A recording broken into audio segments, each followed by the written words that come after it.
এতক্ষণে হয়তো বুঝতে পারছেন আজকের ভিডিওটা কি নিয়ে হতে যাচ্ছে। আজকের ভিডিওটা খুবই স্পেশাল এবং আমার লাইফে নতুন একটি ভিডিও নিয়ে আসছে আপনাদের সামনে। অনেক লং একটা ভিডিও, আশা করি সম্পূর্ণরূপে দেখবেন এবং আমার সাথেই থাকবেন। চলুন শুরু করা যাক। আজকের ভিডিওটি হলো একটি অফিসিয়াল পিকনিক প্রোগ্রামের ভিডিও, যা আমাদের পার্কে অনুষ্ঠিত হয়েছে। প্রোগ্রামটি ছিল একটি পিকনিক ডে লং প্রোগ্রাম। সকালে ব্রেকফাস্ট, দুপুরের লাঞ্চ এবং বিকেলের স্ন্যাক্স। তাই সকাল সকাল ঘুম থেকে উঠে হল ভিজিটে গেলাম সবকিছু ঠিকঠাক আছে কিনা দেখার জন্য। এবার গেলাম সকালের নাস্তা রেডি করার জন্য। পরোটা স্ট্যান্ডে গিয়ে দেখি পরোটা কারিগর পরোটা বানাইতেছে এবং পাশাপাশি একজন পরোটা কাটতেছে। পরোটার সাথে অন্যান্য নাস্তা নিয়ে বুফে রেডি করলাম। তারপর গেস্টদের নাস্তা দিতে শুরু করলাম। গেস্টরা সিরিয়াল মেনটেন করে সকালে খাবার নিতে শুরু করলো এবং আমাদের ওয়েটাররা তাদের প্লেটে খাবার তুলে দিল। বুফের এই সিস্টেমটা আমার কাছে খুবই ভালো লাগে। আপনাদের কাছে কিরকম লাগে অবশ্যই জানাবেন।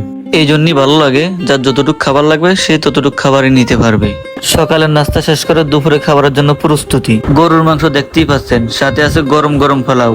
সাথে আরো কি কি আছে চলুন দেখা যাক।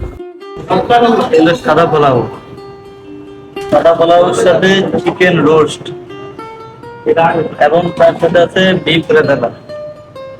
খুবই সুস্বাদু খাবার। আরো আছে সাথে চিকেন কাবাব, তারপর আছে ফিশ সালাদ, কাপ দই, তারপরে ড্রিঙ্কস, পানি। এটা হলো আজকে পিকনিকের দুপুরের খাবারের মেনু। সকালের মতো সেম ভাবে সিরিয়াল মেনটেন করে দুপুরে খাবার নিতেছেন।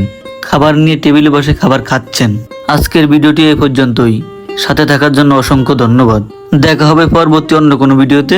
ততক্ষণ পর্যন্ত ভালো থাকুন, সুস্থ থাকুন। খুদা হাফেজ।